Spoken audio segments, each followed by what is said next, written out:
Arcade Fire is a Canadian indie rock band that has released 3 fantastic albums that have been definitely up there in my favourites. They started off with Funeral, this lush but somehow raw album that dealt with a lot of personal themes like grief and loss and nostalgia. This thing has been met with so much love from music listeners and critics alike, and Arcade Fire only went to continue to wow the crowd with albums like Neon Bible and The Suburbs, albums which were a little more on the social commentary side of things, observing the world at large, but still they gave their songs a lot of emotional punch, as well as a window into a lot of interesting topics like gentrification, the church, as well as modern American life in general. And even though their follow-up to these albums in 2013, Reflektor, was a bit of a hit or miss endeavour for me into the world of disco-flavoured dance pop, I still thought it had a lot of ambition. I thought there were some worthy moments on there. This thing, while it had its duds, while it had its moments where Arcade Fire were clearly stepping outside their territory, outside their strengths, they definitely, there was definitely potential there. And although the lead single to their new album here, Everything Now, was so much more gussied up and glossy and even on the border of overproduced, I still thought it was quite a nice song. I thought the panpipes and the strings kind of have this nice elegance to them. They give that song its uplifting charm. Every song that I've ever heard is playing at the same time.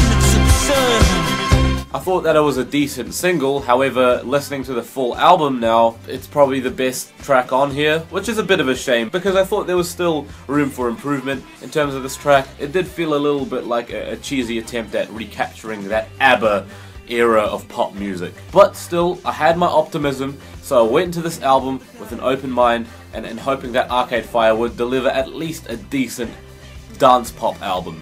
And, well, It seems the intro track to this thing is a very fitting way to kind of hint at what's to come on the album, because the fact that it starts off very easy on the ears, very pleasant,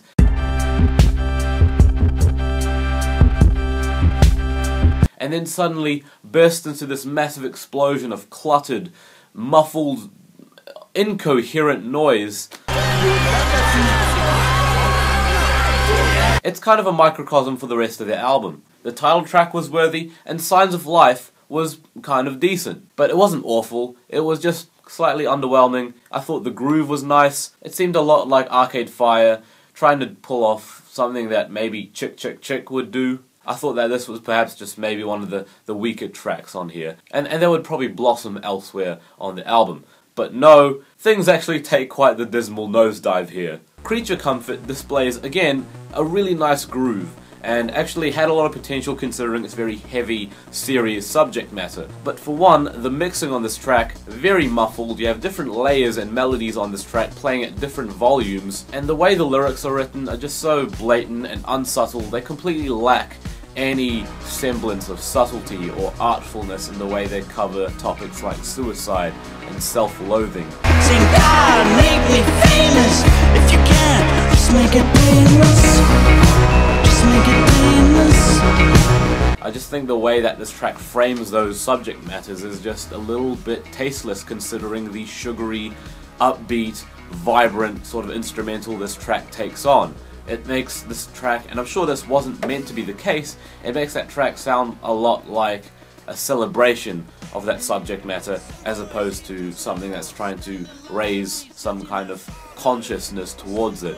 Then the album hits the track Peter Pan, the moment on this album where I actually started to doubt whether Arcade Fire knew what they were doing. This dub/reggae influenced probably some of the worst production Arcade Fire have dealt with. On the chorus you have the distorted bass, which is so obnoxious, and as well as the wailing synths or strings. I'm not sure what they are. They're very high pitched and they're very incessant. They get tedious, really hard to sit through it all. But then we reach the track Chemistry, which is probably a very ironic title considering Win Butler and Regine have none of it on here. I got the money and I got the time. I got a secret gonna make you mine. My initial reaction to hearing this song was, is that ska? The ska/dub/reggae influence pops up once again, and it's even cornier than last time. Peter Pan just had its very annoying production quirks and gimmicks, whereas Chemistry is just pure cheese, it's pure corn. It totally steps out of their territory, their strengths, and they can't pull the sound off. It was pretty ridiculous, I have to say. You and me, we got baby, you and me. The lyrics of a lot of these songs, including Chemistry, simply repeat the title phrase over and over. And not just on this track, but also on Infinite Content. I feel like a lot of the lyrics here are just so weak because they seem lazily written. You got one choice, maybe two. You can leave with me or I'll go with you. And it's not like Reflektor was absent of that problem either. They certainly, it seems that with this dance pop direction, Arcade Fire have kind of compromised their lyric writing a little bit more. Although on Everything Now it's even more apparent. At least on Reflektor you had songs like Joan of Arc or We Exist, which had so much more depth to them in terms of lyrics. Here, infinite content, infinite content, infinite content. A track that had potential considering its stab at commercialism, but again, very tedious writing, and the audio quality on this track is so compressed, it sounds terrible. Then the next track with the same title is simply an extremely pointless interlude, basically a reinterpretation of Infinite Content but in country music form. Then we come on to the worst track on this album in terms of production, Electric Blue. The singing is muffled, the mixing is off, it's like Regine is singing from the inside of a glass bottle.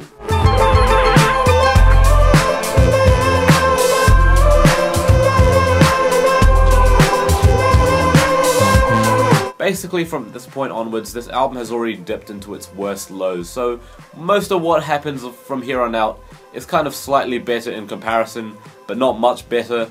Good Goddamn is this really bland, slow jam that's trying to show that, hey, we can do these slow jams as well. Then you have the song Put Your Money On It, which is this very long, drawn-out sort of song that's meant to be the final gut punch emotionally on the record, but it lacks that emotional gut punch because everything on here is just a mess. The strings, especially, they appear in moments that don't sound like they match at all. They sound so out of place. They sound forced into the mix. Yeah, and that seems to be a common problem running throughout the album. The mixing is off. On some tracks it's better, like Chemistry, but we already know the problem with Chemistry. That track itself was inherently a lost cause. And the intro and outro tracks kind of imply that the narrative of this album is meant to be some sort of infinite loop, but this album certainly doesn't warrant multiple listens.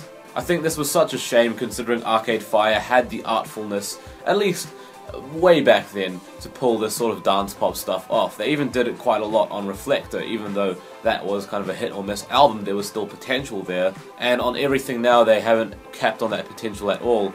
Instead they have made even more elaborate misfires and missteps in directions that do not complement anything that has appeared as Arcade Fire's strengths in the past. I appreciate a band trying to step out of their comfort zone, maybe try something new, but this album isn't them doing that in the best way. In fact, it's probably the worst album yet. 3 out of 10.